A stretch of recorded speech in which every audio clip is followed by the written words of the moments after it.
But we have further, if you go, there's a mosque. What is that mosque? It's called as Hazrat Bal. Means one hair of Muhammad Sahib is kept in that place. I said, really, just imagine one hair of Muhammad Sahib was kept in that place, and I got it up at least 5 miles away.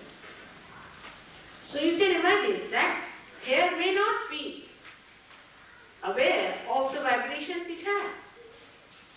But the one who is a human being and a realized soul gets the awareness 5 miles away from that hair that there lies the hair of Muhammad Sahib. Now for this hair there has been a big quarrel and fight and this and that, and then it was replaced, all sorts of things. But the ones who are fighting even for that do not know what it is. Just fighting for nothing at all. Like that you can see that those things which have got, we can say, matter in it. Same matter becomes a human being after some time through evolutionary process. And the same thing which was just a matter, when it becomes a human being, becomes aware of those divine vibrations. Before that it cannot. So we cancel out all animals. I had a dog which used to vibrate. If anybody came, they would say, "Mother, what vibrations coming from this dog?" It used to feel. If some man with nasty feelings or something would come in the house, he knew it was, so he used to bark on that. He knew many things. But he was not aware that he had vibrations. He could not feel himself that he had vibrations. He kept a very good health and he was a pedigree dog, but the doctor said that this dog is remarkable for his own pedigree. He's too tall and too broad and very healthy. See? But because of vibrations, he kept up that kind of a health. So one has to understand that you become the truth means your awareness itself becomes aware of divine. That your central nervous system, or you can say your brain, evolves to that state that you can feel the vibration. That's one thing. Then you can not only feel the vibrations, but you can discern them. You can find out whether these are good vibrations or bad vibrations. Then you can also say whether these vibrations are partial or full vibrations from the person. If the person has got some sort of a disease or a trouble, you can, without knowing a word about medicine, you can say this person is suffering from such and such disease. Imagine the computer that we are. We are really the greatest computer that anybody can produce. Human beings can't produce this computer. The one they have produced is just a copy of this, which is not such a great copy also. Because this computer sees something and knows this is this. It doesn't think. Can you think of a computer which doesn't think? Just without thinking it knows. And that's the computer we are. Now this great computer of our brain, which just sees and knows, feels and knows, smells and knows, this special computer becomes a greater, we can say a subtler instrument which knows the divine, which feels the divine, which understands the divine and can maneuver it. It can maneuver it. For example, a person has got some problem. He's suffering from some disease. He knows how to cure himself. Also, he knows how to cure that person. Now, I've known many people who say that they are healers. Some people heal also. But it can be very dangerous with these healers, because these healers are not the people who have any knowledge about the divine. Some of them could be realized souls, could be, but they do not know what they are doing, what they have to do. And some of them, most of them are not the ones who are realized souls. They are the people who use a kind of a spirit, like in this England, here in London. We had one hospital once upon a time called Late Dr. Lang's Hospital, called as Dr. Lang's International Hospital or something like that. Now this doctor was dead, and he manifested into a soldier somewhere in Vietnam and told him that you go and see my son. And when he came to see the son said, "How do you say that my father is in you?" He said, "I'll tell you the secret talks you had with your father." Then he talked. He was amazed. Now he said, "Your father wants me to start a clinic." He said, "Are you a doctor?" I said, "No, I'm not a doctor." But he said, "There are many doctors who have died without expressing their skill. So they would like to help, and we should start this clinic." So the boy agreed and they started a clinic. Now see, the father did not possess the boy, but he possessed some another healthy person in Vietnam. When he got a shock, then he possessed him. And then they started their healing process. So actually I came to know about them because there was one lady in India who came to me, and she came to see me because she was suffering from horrible nervous trouble. And she came before me, she was shaking just like this. So I said, "What's this?" She said, "This is my nervous trouble." Then she told me that she had some ulcer in her stomach and she had some problem with the ulcer. And she knew about this Dr. Lang's international thing from someone. So she wrote to him saying that, "Please cure me." And one day she was just resting in her bed. They told her that on such and such day you rest in your bed, and at such and such point that will cure. And she felt the shaking in her body. The whole shaking came to her as a shock because they didn't tell them she would be shaking. And after the shaking stopped, her ulcer was cured and she felt very much better. But as the time passed, within 3 years' time, she discovered that she is a very nervous woman. She got frightened of everything and she used to shake. And at a very young age, her whole body started shaking. And doctors couldn't understand what sort of a disease is this. Now, this kind of a thing can be also a so-called healing. But the healing has to have an intelligent answer after realization. Supposing we say Sahaja Yoga can heal cancer, then we should be able to tell a doctor how we have cured the person of this trouble. It's not just I've touched a person and I've cured. Yes, it happens that way, it may happen. But that doesn't mean that there is no explanation for it.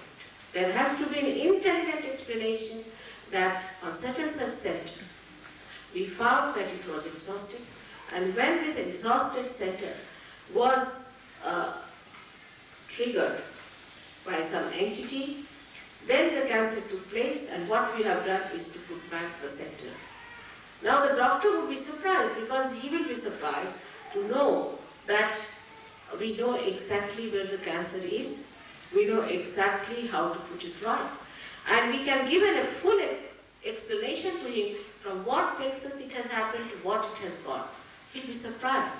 Then if you give realization to that doctor, he gets realization. And then he himself can cure other people, he can cure himself also. But it has to have an intelligent explanation. This is what the truth becomes when you become a realized soul.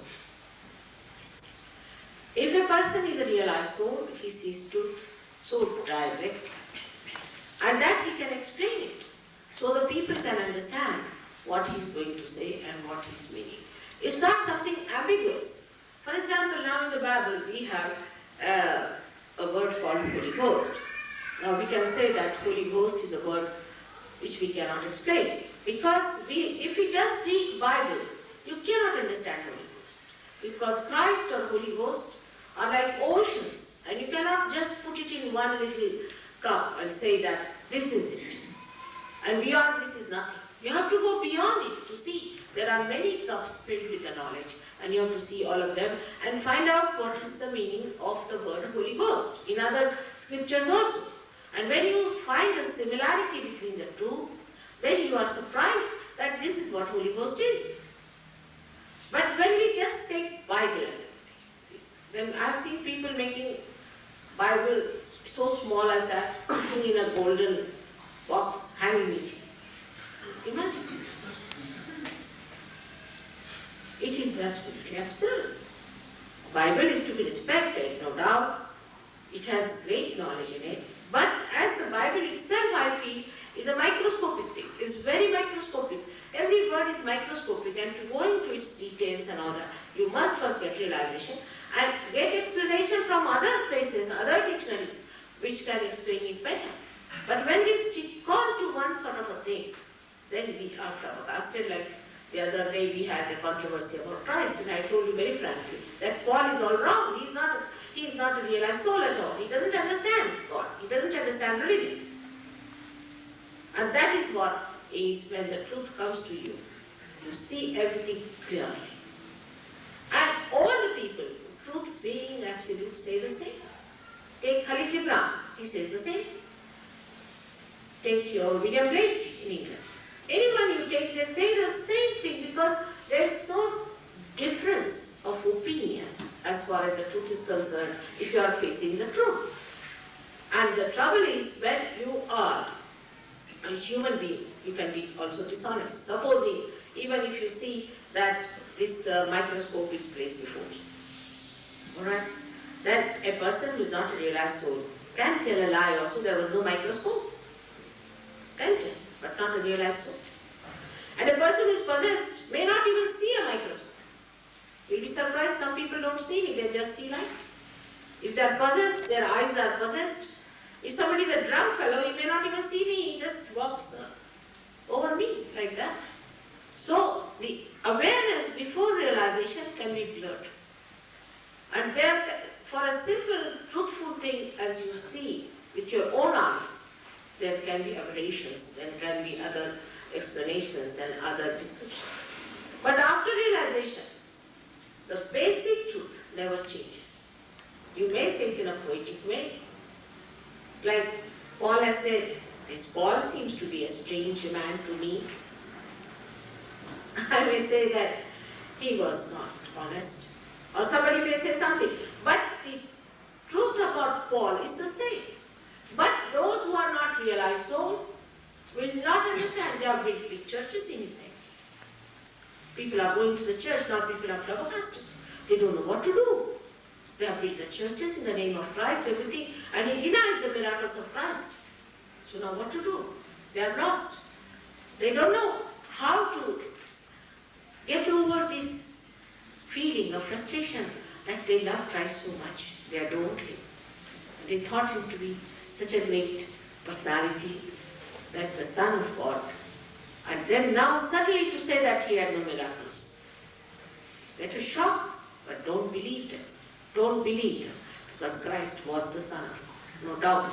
But how can you explain? When you just read Bible, you cannot see.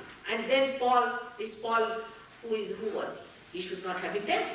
He is not a Christian, anyway, because he had never seen Christ. So this kind of a challenge, only a person who is a realized soul can put it, and all realized souls will stand by with that person. They'll have the same voice about it. Whether you go to the antiquities or you go in the future, any time a realized soul will come, he say the same thing. That's why there is so much similarity. I should say the unity in all these people, whether it is Lao Tse, or whether it is Muhammad Sahib, or whether it is Radha Janaka or Nanaka, they say the same thing. Now, where is the difference that comes in? Also, we see very clearly when the truth is your own. The difference comes that these incarnations came for a different type of a job. Like Moses came to establish the void, as we say here, in the center. All these primordial masters came to do that. So their job was, like we can say Guru Nanak, or all these people who were primordial masters, came on this earth to establish the balance. And that's why, whatever they have said, all of them have said the same thing. Then came Rama, supposing Rama came on this earth. He came here to establish the benevolent king. What is a benevolent king? The idea of a benevolent king. So he talks differently. Then came, say, Krishna. Krishna came to establish the truth that you have to ascend first, and secondly, he came to show that the world is just a play of God. Then came Christ. Now Christ came on this earth to create a full awareness within us that we are the Spirit. So the accent of their preaching has been for the purpose they have come. For example, I have to give realization to people.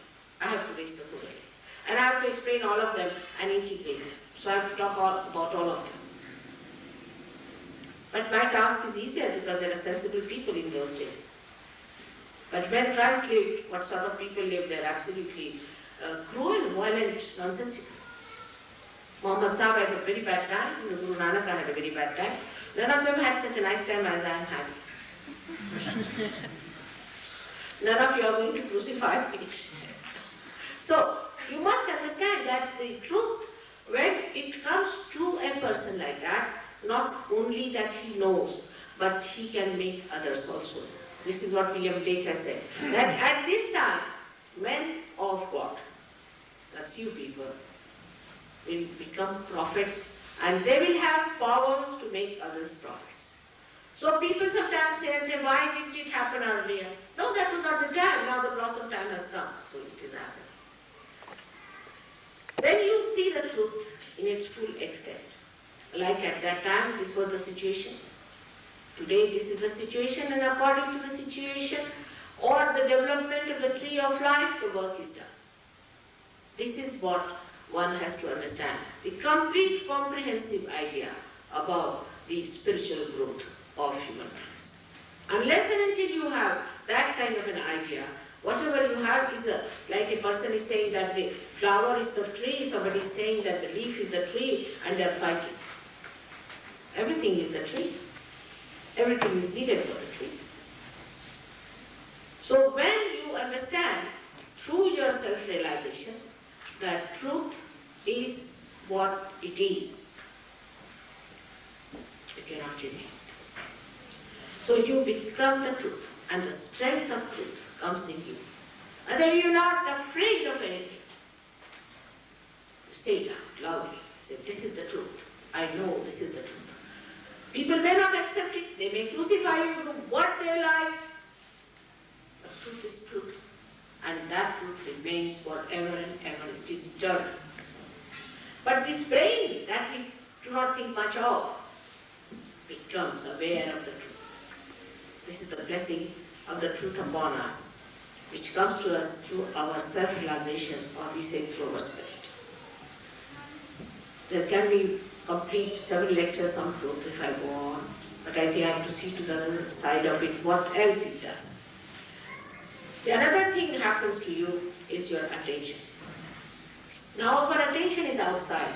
The reason is our brain has become like a prison. And the rays that come into us of awareness also are thrown out. And as a reaction, our attention goes outside. If I tell you to take your attention inside, you cannot take it. Just cannot. Something has to happen inside. And that's why when this Kundalini rises within you, then your attention is attracted inside, and this happening takes place. And then you find that you can enter inside as well as outside. But otherwise you cannot. Many people say that we are praying. Now you are praying outside. There's no connection. First the connection must be established. So when your attention is outside, you react to everything. For example, I come and see these flowers, then I react to it, and then I say something, or another thing I see. All the time I'm reacting outside. As a result of all the kind of sensations we get out of our reactions, our attention becomes absolutely disturbed. And we get into a lot of troubles. First of all, our eyes are not steady. They go on hovering from here to there, or God knows what we are looking for. The eyes become impure because we start thinking about things. As soon as we see something, we start thinking, and a barrier is created. For example, there's a beautiful piece, something very beautiful you see. And looking at it, if there's a thought, you cannot enjoy. But if there is no thought, there's pure rapport, pure connection between that beautiful art and yourself, then you just see it and enjoy that joy of the artist which he has poured into it without thinking about it. Otherwise, normally people will think, oh, how many pounds can I save? Or what should I do? Should I purchase it or not? All sorts of nonsensical, flippant, cheap ideas can come into your head. Or could be something higher also, this color is not matched with that and this. But a person who is a realized soul will just see. Just like children, they just do in the same way, without thinking. So the first thing that happens to your attention, that the thought subsides. Thought is the first problem that has started with ego. And now when the thoughts subside, then you become peaceful. People talk of peace. You should have peace. How can you have peace? It's not possible. It's an impossible situation. You see, we think by thinking, by organizing, by manipulating, we'll have peace. You cannot. You cannot have peace that way. How will you have peace? When the peace is established on your attention. When your attention is peaceful. When we are absolutely without any thoughts, then the peace resides. After all, the peace is disturbed by the human beings only, isn't it? It is not disturbed by something else. It is disturbed by human beings. And now, if the human beings are not peaceful, how can you have peace by talks? On the contrary, when there are talks, be sure that there will be some violent action after that. Always it happens. Because thought is incapable of keeping your attention in balance. Now, how do you remove the thought from your mind is the problem. Thoughts are all the time in your mind. If you get possessed, you may not have thoughts. But otherwise, which is the other way? The other way is the Kundalini. When it rises, a thought rises and falls off, another thought rises and falls off. But when the Kundalini rises, then what happens? These thoughts become elongated and start subverting inside. And there is a gap in between. And this gap is the place of world peace. If you achieve that peace, the world peace can be achieved. By just taking placards, by shouting for peace, you cannot establish peace. Peace has to come from the hearts of humans. In the hearts of human beings, peace can be only established when you establish the spirit within you. Its core, where it manifests the bliss of peace. When you start enjoying the bliss of peace, you don't want wars, you don't think of wars. And that is the stage where now the human beings have to rise and go to that. So these horrible times which we call as Yuga, the modern times, which are the times of complete illusion, and when all the value system is changed, where everybody seems to be unhappy and sick, is the time also preceding the Krita Yuga, the time where everything will be done, perfected and established. That's the meaning of Krita Yuga. So to begin with, primitive times, which were called Krita Yuga, are established again. The primitive is again established, but here with the awareness. Like as I told you, the matter becomes aware of itself. The Kundalini, which is a potential thing, which is a potential power of desire within us, which is we can solve the primitive, manifests itself and becomes aware of itself. That is what is Sahaja Yoga today. It's all Sahaja, it's all spontaneous. All life process has been spontaneous, but today that is what it is. So spontaneously your attention becomes peaceful, absolutely peaceful. And when that peace is achieved, that peace is established within your heart through the ascent, then every bit of that peace emits peace. Such a person, wherever he is, he emits peace. wherever he is. If there's a quarrel going on, there will be peace. Even we have seen, if there's one person who is a realized soul in a train, and if there's an accident, everybody is saved. Even one person. There are many examples where in a bus there was one lady who was a realized soul, and the bus fell down with 3 somersaults, and it fell on its 4 legs, and everybody was safe, and this thing started. And they tried to find out who was the realized soul. Because in India we understand this. We are more grown up in spiritual sensitivity than in material sensitivity. You are very sensitive to material things. We should also learn something from you, I should say, but you should also learn something from us. And that is the spiritual sensitivity. To understand what serenity is and what superficiality is. So with this attention being absolutely stationed on a balance, you start seeing the superficiality. You start discarding the superficiality. You immediately see that this is superficial, there's nothing in it. And then the attention only accepts whatever is deep, whatever is divine. The rest of it is rejected. It doesn't accept. It doesn't react. It doesn't say anything about it. It doesn't accept. It has nothing to do with it. It is just separate. The attention keeps a distance from all superficial things. It has no enjoyment. I have been many Sahaja yogis who are here today, who used to indulge in all kinds of things, which I was amazed how they go, because they were men of God. But the situation is such, the atmosphere is such, that they were. They have given up their parents, they have given up everything and have become really like vagabonds, I should say. But when they got their realization, settled down. Everything settled down. And now they don't go to those places. Now they just don't like it. They don't want to see it on the TV. There's on the TV, they put it on. Because the attention has now the sense I would say, of purity. The sense of morality, which we know of is hypocrisy outside. We are hypocritical. But this is inner morality which just keeps you moral. Inner quality, like Christ now. He would not do something filthy, will he? Why? Why did he do it? Like any other person? Why was he not attracted to something that was not good? Because his attention was pure. It would not accept anything that was not pure. Like that, your attention becomes absolutely pure. Your eyes become innocent.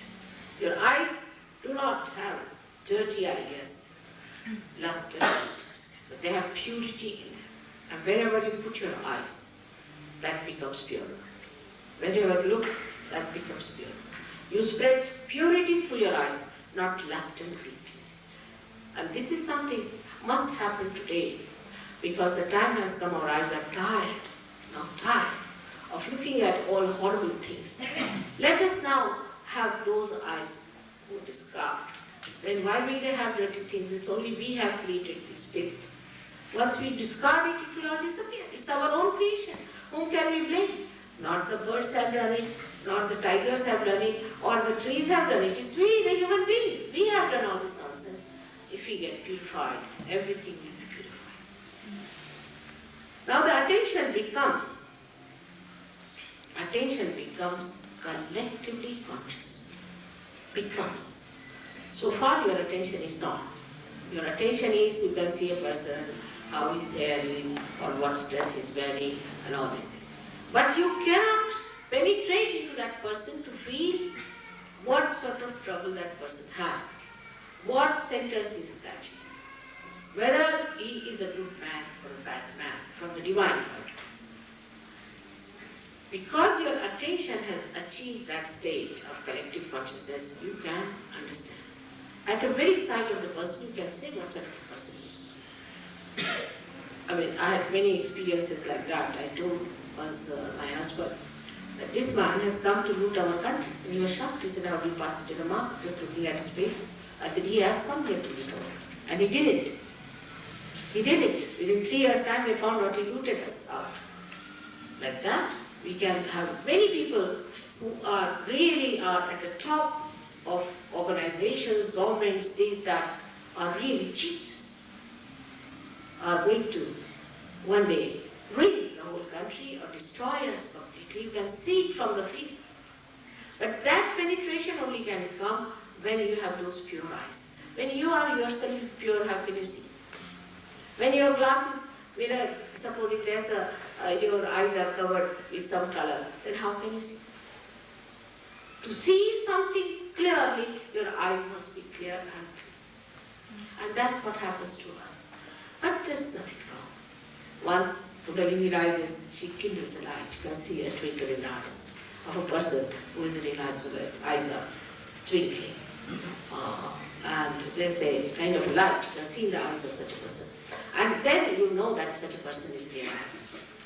It's very simple to make out even the eyes of a bad man and a good person. When you develop your own inner sensitivity, and this comes through the attention being absolutely at balance. No thoughts rising. You look at a person without any barrier. For example, you see, say I see an Indian. Then immediately I think, oh, from what country, what part of the country, who is he, this, that. Suppose. So that she's lost that. It's nothing important. What is important is what sort of a person he is. He may be your own brother, maybe a nasty fellow tomorrow, he may murder you. So it does not matter. Whatever you have understood through your brain is nothing. What is important if you have seen through and through what sort of a person? So the attention has to be purified, but that you don't have to do. Your Kundalini itself purifies your attention. You become collectively conscious. So many things happen to your attention. Sitting down here, you can tell about people, what's happening. Now the Krita Yuga means it happens, it is manifested. So now the attention manifests itself. It's another very remarkable thing that happens. Like, I'm sitting here now and I'm thinking of someone. Alright, I'm thinking of someone. If I want, I can think. If I don't want, I need not think. That is the situation. But after realization, somebody needs your help. You just think of that person. And if you think of that person is helped.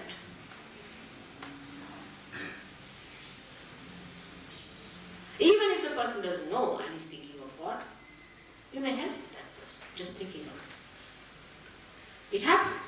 It has happened. You must have seen one of the things happen in Bedford. It's very surprising for people, but it's a fact. The fact is like this, that some people were going,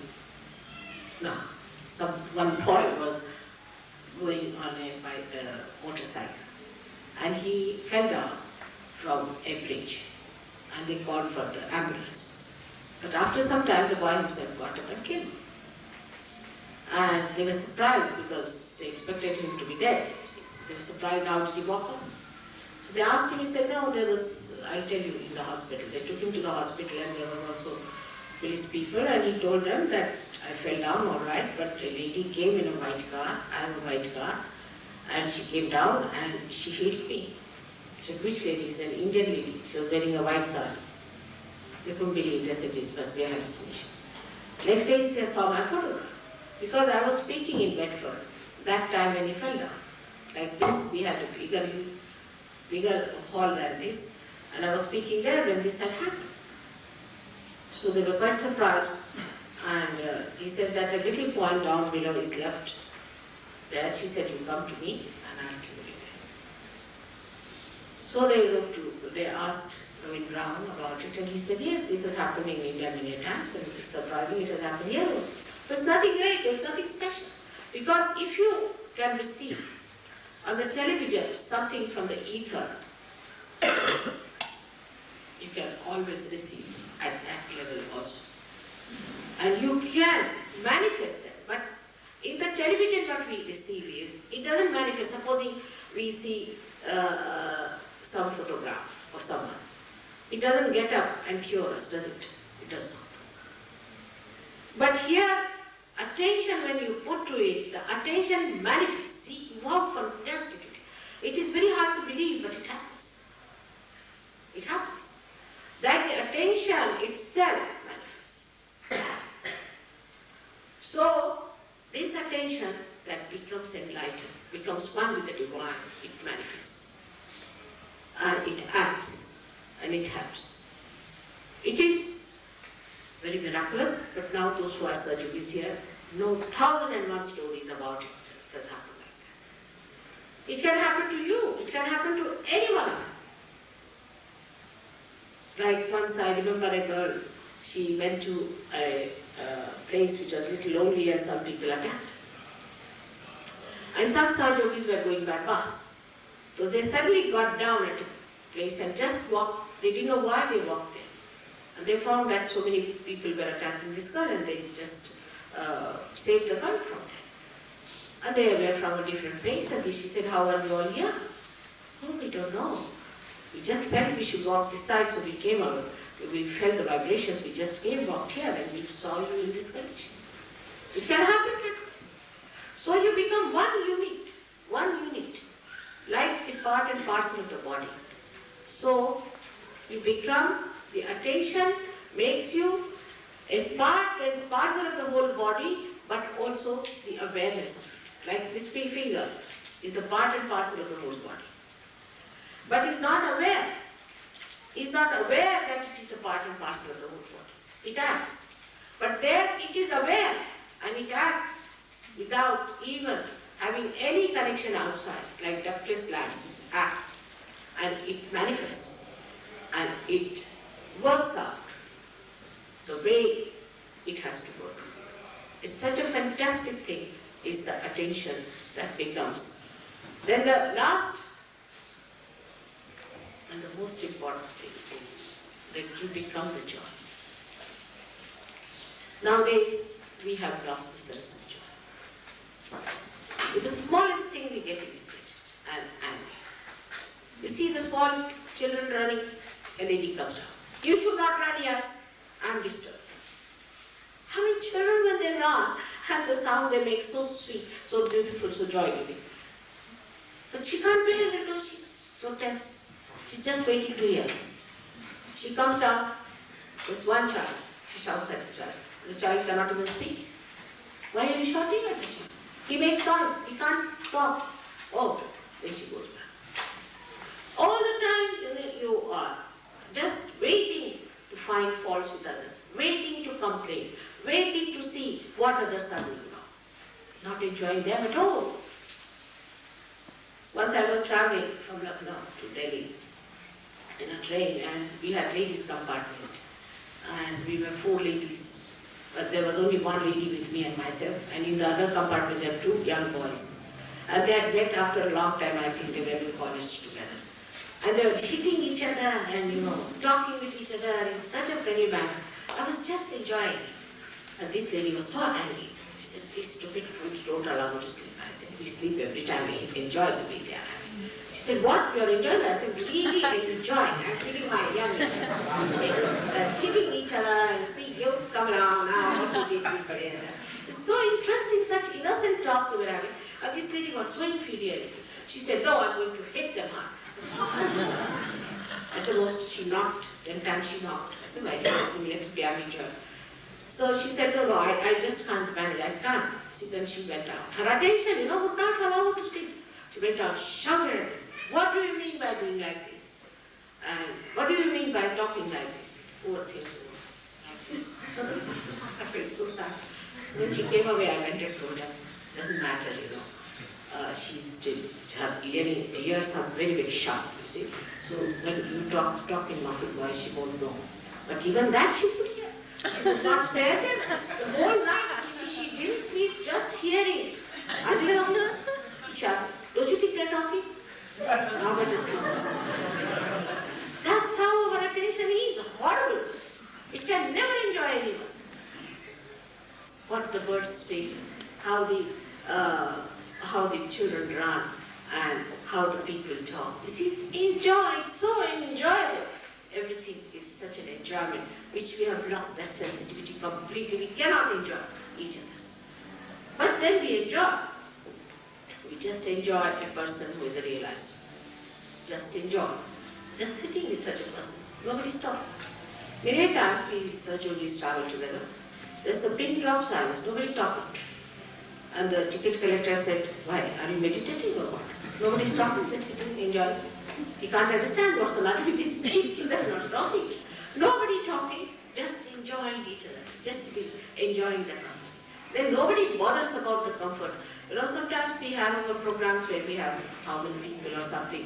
And it's also sometimes we go to India, it's a horrible Spartan living, absolutely Spartan to the last, we can say. And they don't mind at all. They don't mind anything. I said, Baba, you want to go to villages, but we prepared this horrible place. Oh, no, no, Mother, we enjoy. They said, our Kundalini rises just like home it goes in. And we just enjoyed that. We don't want anything else. And it is so difficult for them to send back to their own countries. We have to actually push them with a pistol. Now go back. And they enjoy all the discomfort in that country. I was surprised. Absolutely most uncomfortable places there. But we had 4 Americans once. 3 of them ran away. They couldn't bear it.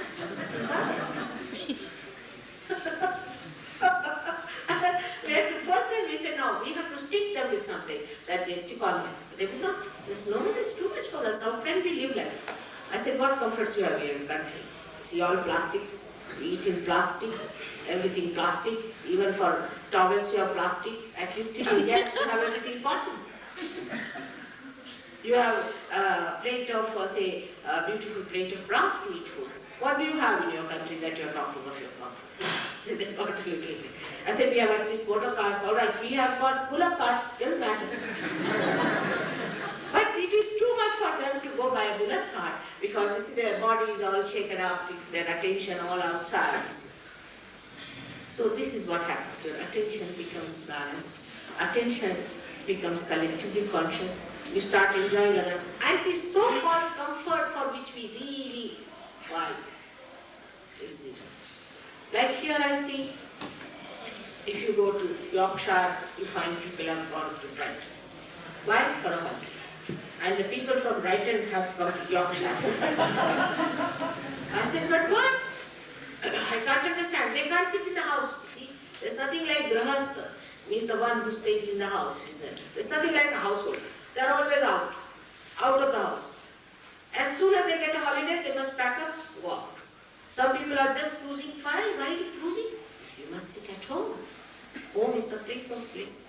Sit down, talk together, have some rapport, be nice to each other. That's not there. You will have a television in between you. Otherwise, if there's no television, there's a fight. Nobody can stand the company of another person even for 5 minutes. Either you have television, or you have newspaper, or something in between. There's nothing like enjoying the company of other person.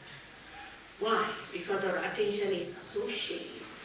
Just gets disturbed for nothing at all. I mean, how can you live in a place, in any place without any sound? You want to have a soundless area, then why God has given you ears? He has given you the ears to enjoy the music of His rhythm. And that you can only feel when you become a realized soul. Before that you are very uncomfortable. You have all kinds of wrinkles all over. And you ask them, why have you wrinkles? Oh God, you know, I have neighbors who are young boys. They are all the time singing loudly. I will grow old in no time. I said I would go and join them if it was. What is there so bad about it? What is there to feel that you cannot bear it? Why should you be so tired about it? Because our attention makes us tired. All the time our attention is. And the worst is our attention is on the watch. Watching the time. For what? For what are you watching the time? There is no more going to be a war of water or anything. You don't have to worry on that. You see, when the bomb will come, it will come without knowing. So why watch the time? After all, that's the only thing that is important, isn't it? Otherwise, what is important is enjoy the time, this moment. Every moment has a dynamism in it.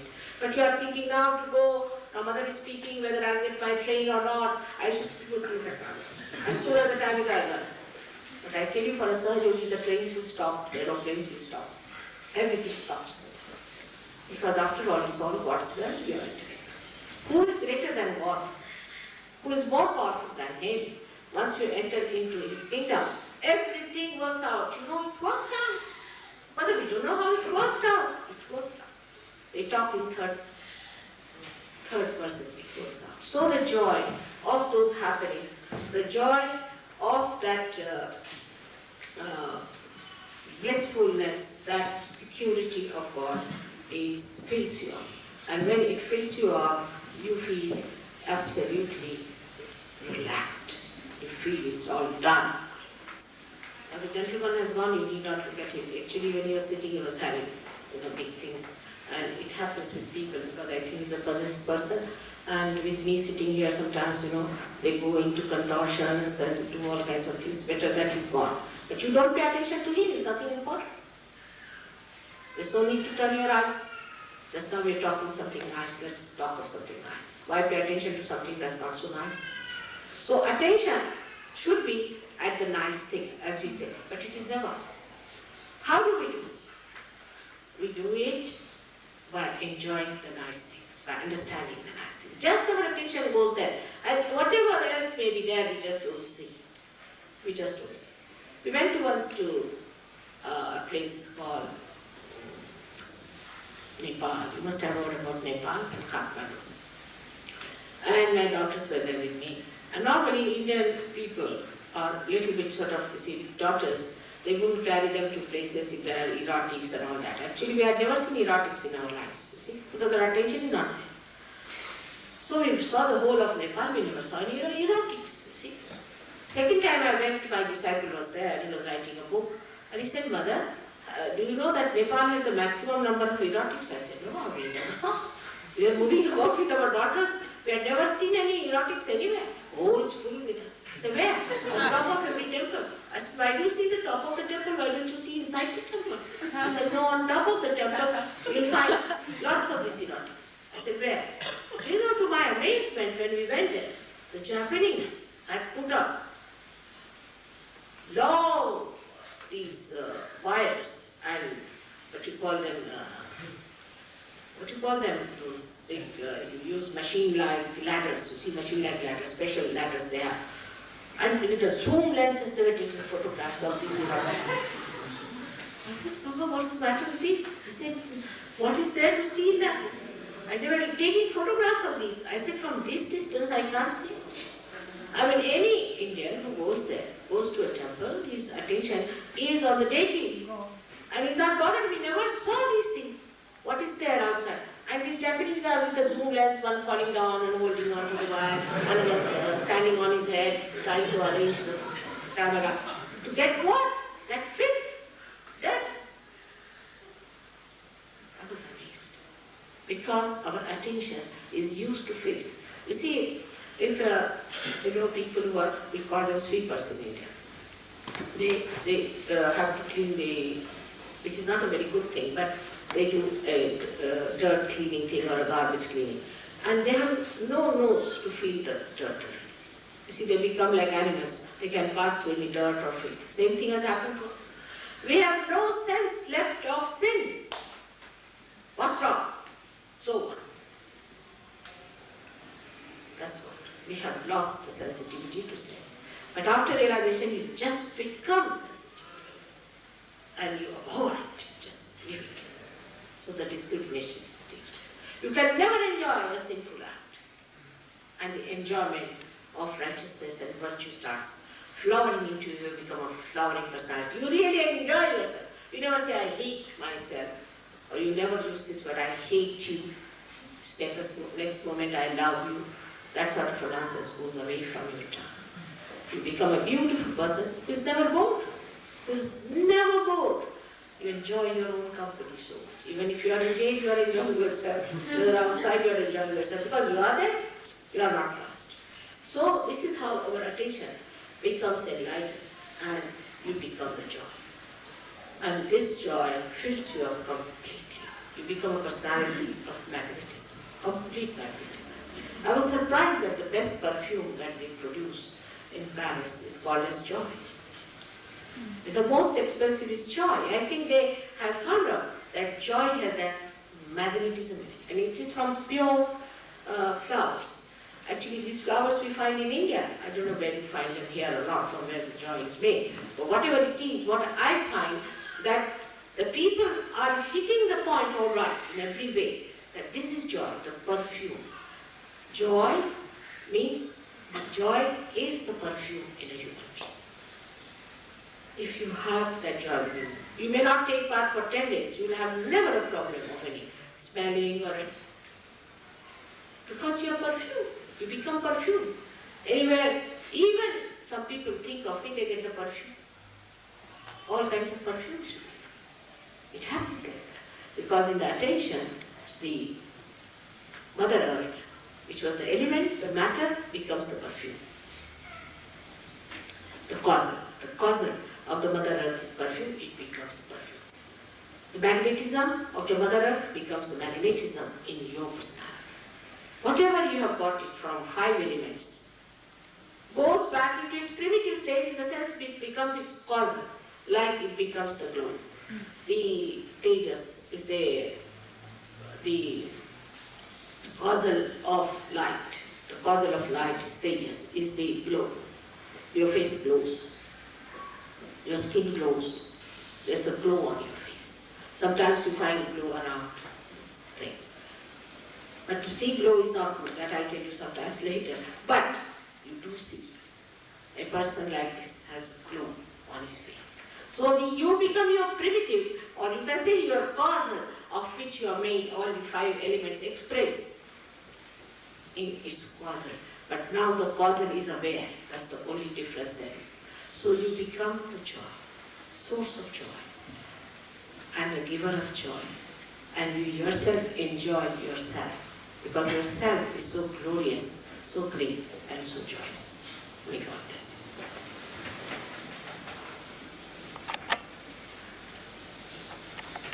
So again we'll have some questions, but open the windows today, it's like India, okay? So